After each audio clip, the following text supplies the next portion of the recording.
Hi guys, this is Barry from Factory Entertainment. We're giving TrekCore an exclusive behind the scenes backstage pass to some of our replicas here at Comic-Con in our lovely warehouse. This is where all the magic happens at the show. This is where all the stock is, the stuff we bring here to sell, but here's the fun stuff.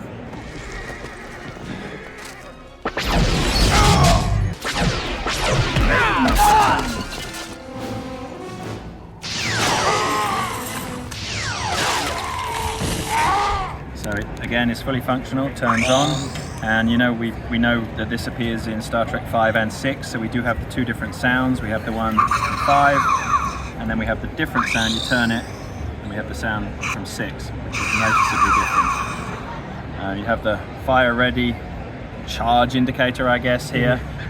We have the removable magazine, and now it's off, but when you slam the magazine in, you get the sound and the power up.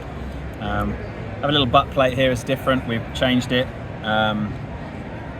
Not screen accurate, that's my birthday. That's the vanity, but you know, why not, when in Rome. We see so many of them and I laugh, I can't remember the numerology, but in the Excelsior ones we see a number that's higher than the number of crew. So we wonder, did they give them all 2?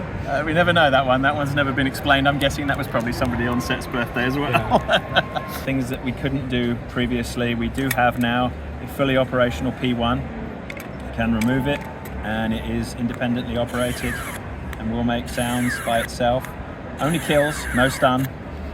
Goes back in, and then something we know that Shatner tells us that when this was designed, Greg Jean designed it, and Greg did incorporate a very rudimentary P1, but it's never seen in the film. It was cut from the original, from all of the footage, but there is a prototype that exists. One of the things that Greg was told by Shatner was that he wanted this to be more like a pistol, an automatic pistol, a real one. And on the MR one, everyone will know that this opens by a spring-loaded mechanism and then you manually close it. Well, that's completely opposite to the way real firearms work. So in homage to Shatner and Jean's vision, now this closes like a real gun and closes with a real, this is all metal now, there's no plastic on here. A lot of people were upset with the Master Replicas one that it had to be, you know, de-spec to plastic. This is all metal and hefty as hell. This thing weighs exactly the same as a fully loaded 45 pistol. And that's my personal favorite. There's nothing quite like that. Very satisfying thud.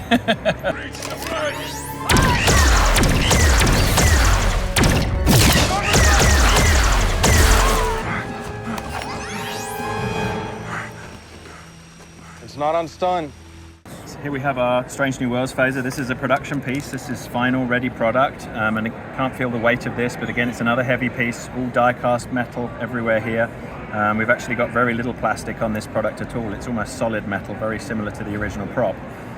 It's a functional piece. We turn it on with what they euphemistically call the safety on the official blueprints, and now it's in stun. And this was a real fun prop to work on because we got to work with the original props and with production to refine this prop. The props are made predominantly, the requirements of a prop are from the script and the plot of the show. And so far in Star Trek, they've only needed this to do a few limited things. And we can tell straight away from this classic iconic design that it's definitely influenced by a TOS phaser. But the influences don't go all the way. When we first saw the prop, we said, well, what does this do and what does that do? And that comes from a TOS, and the biggest part of it was this. On the original prop, this is a battery cover, it doesn't do anything. And we've never seen it removed, actually, up until the date of this video, season 1 and 2, it's never been removed, but it is supposed to be an independent P1.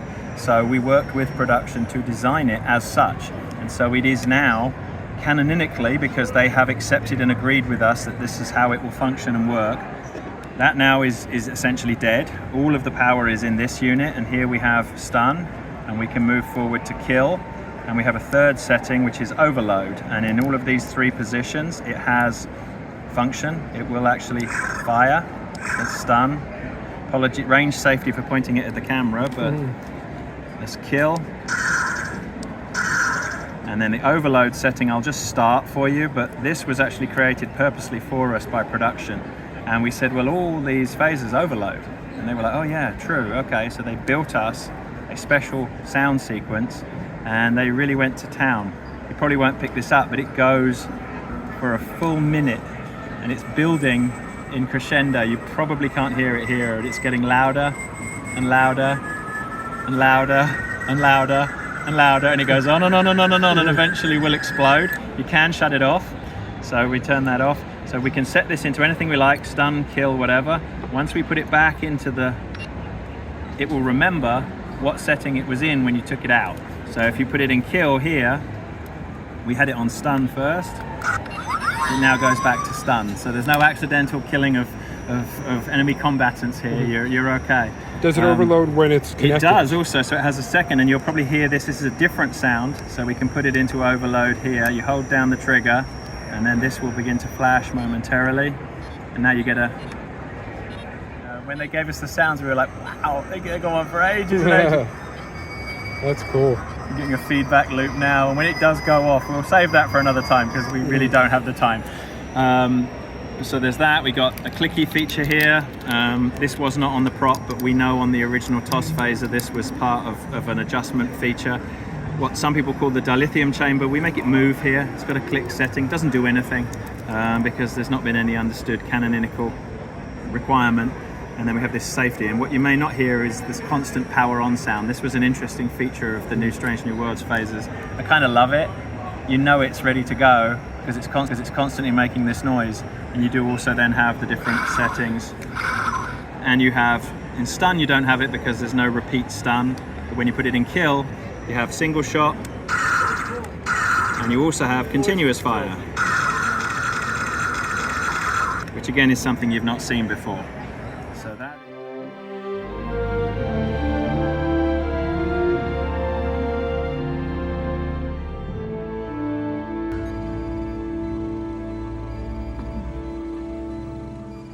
There's nothing wrong with either of us. This is the production sample, so this is finished product of our Tricorder, medical Tricorder prototype. What you can't see in this video is the weight. This is a beast. It weighs about 2 pounds. And here's the exciting bit. We've got a fully functional screen here, so we have the Geo, Met and Bio, and when you push the buttons it will change between the 3 screens, and they are all animated. They were specially designed based on the original 35mm slides. We sent the footage through to Paramount and they did approve it.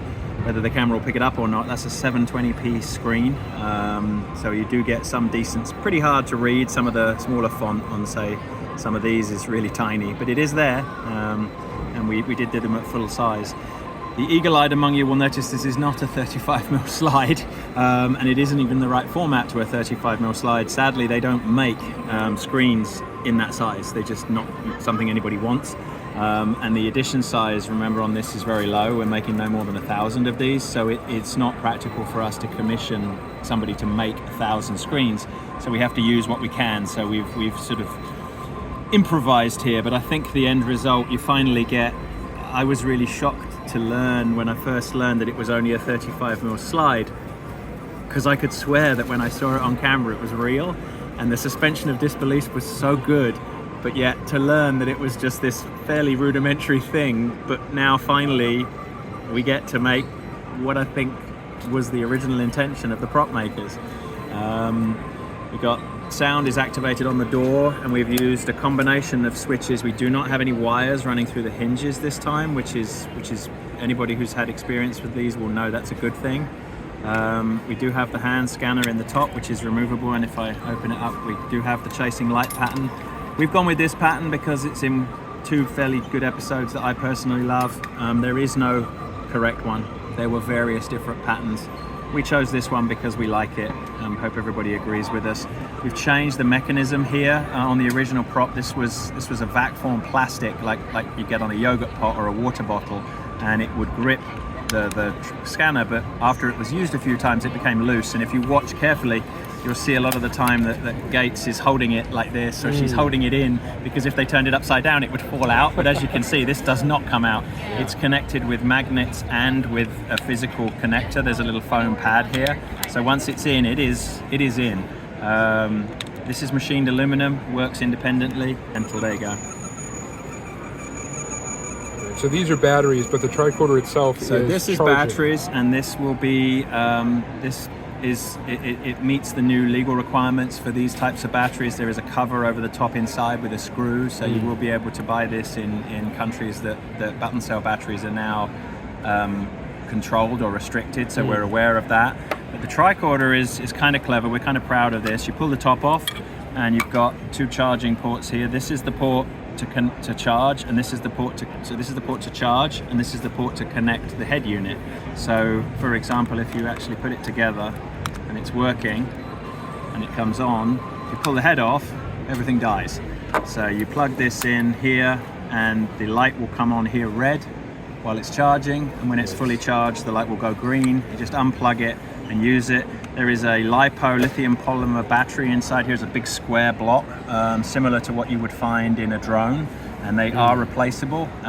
This has got about 2,000 or more hours on it. We've been field testing this. This has been used now. I charged this about 10 days ago and it's still operating. It's been used all the time here. You have a mechanical connector there. I don't know if you can see it on camera, but there are grooves here so that it will lock in. You lock it into the top so that there's no flex, no movement, and it won't come off either. It's solid and rigid on there. There's also magnets inside. So you'll see, if we look at it from this profile, you'll see that the power button is sticking out. So I think I mentioned earlier, other tricorders and some of the props, and certainly some of the replicas, when I worked on Master Replicas props, we used a wire in the hinges. And the problem with the wire in the hinges is constant movement on a wire eventually is going to lead to failure. So what we've got is we've got magnetic switches in here and here, so it works in conjunction with this. So what it does is it allows you, and we'll probably be a little quiet, but everybody knows about the ratchet sound. The minute you disengage this, it starts. So you, I don't think we can hear it too well on video in here, but it's all right. Don't have a delay. On some of the other props you get a delay, so this is part of a fairly elaborate, and I won't claim to be, we're not Apple, but this and connection with these, there's a momentary switch inside that allows it to know which position the door is in. That allows it to know that it's fully closed. So yes, I took a liberty with that, but again, I think the end result, I hope people agree with me, I thought it was a subtle enough thing. Yes, does it protrude? Yes, it does, but when you look at it in person, I don't personally feel that it's offensive. If you don't agree with me, no problem. It's just my way of solving a problem. I felt that having doors that didn't time right was worse than that, and as far as I know at the moment, there's no other way to do that. Again, in a 500 piece run. Obviously, if we were making 10,000 of these, we could come up with a really cool, electronic method, but you can't make custom-made electronics for 500 to 1,000 pieces. It's just not viable. And for people who like to display them open, it can be displayed without the electronics. Yes, going so when you turn continuously. it open, it will come on, obviously, and it will play. It has a 90-second auto shut off. So Okay. if you leave it running for 90 seconds, it will shut off, and everything will shut off, and you can just display it open like this, and then to restart it, you just open and close it, and it will restart the process. But we're pretty pleased with this. This has been a labor of love, but to try and get everything into a fully compacted unit in die cast. We've taken some liberties. You'll see on the finish, the original props were painted a dove grey, and then they were spackled ever so gently with silver to give them a nice metallic sheen. You can't replicate that in 500 pieces. You have to have something consistent. So this is a heavy powder coated, it's an automotive paint. It's as close as we can get, we feel, to the original colour, certainly how it looked on screen. The props themselves in person are quite a dull grey colour, but on screen that clever work they did with the sheening really picked out, and it gave them that silver look. And it's one of those props that people have, it's the famous Kirk shirt scenario where you think the shirt is one color, but in reality it's another because of studio lighting, and this is definitely one of those props. But we think the final result is pretty cool, and we hope everybody agrees with us. Certainly sales so far are very strong, and we're very pleased with the sales on this one. This one looks like it could be a sellout fairly quickly, folks, so thank you for that. Thank you for the support.